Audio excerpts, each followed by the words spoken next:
اسلام آباد میں مخیر حضرات کی جانب سے غریب عوام کے لیے مفت کھانے کی فراہمی سالوں سے جاری ہے۔ اپنی مدد آپ کے تحت ان لنگر خانوں پر زیادہ تر فقیر اور غریب بھوک مٹانے آتے تھے، تاہم اب مہنگائی کی وجہ سے سفید پوش لوگ بھی ان لنگر خانوں سے مستفید ہونے لگے ہیں۔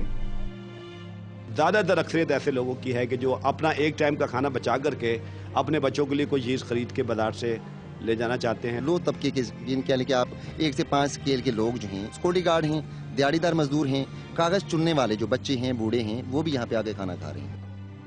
مہنگائی میں اضافے کے ساتھ ہی خوشحال لوگ بھی اپنے ہم وطنوں کے لیے زیادہ سے زیادہ چندہ دینے لگے ہیں۔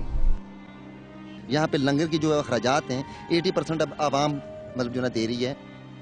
ان خیراتی لنگروں سے مستفید ہونے والوں سے بات کی جائے تو ہر ایک کے پاس اپنی ایک اداس کہانی ہے۔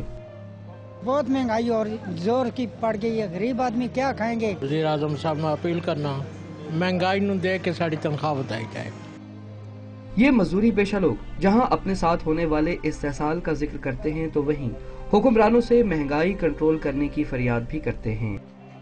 مخیر حضرات کا ایثار اپنی جگہ پر، لیکن اگر ایک محنت کش کو سارا دن مزدوری کے بعد بھی روٹی کے لیے اپنی عزت نفس مار کر ان خیراتی لنگر خانوں کا رخ کرنا پڑے تو یہ ریاست کے لیے لمحہ فکریہ ہے۔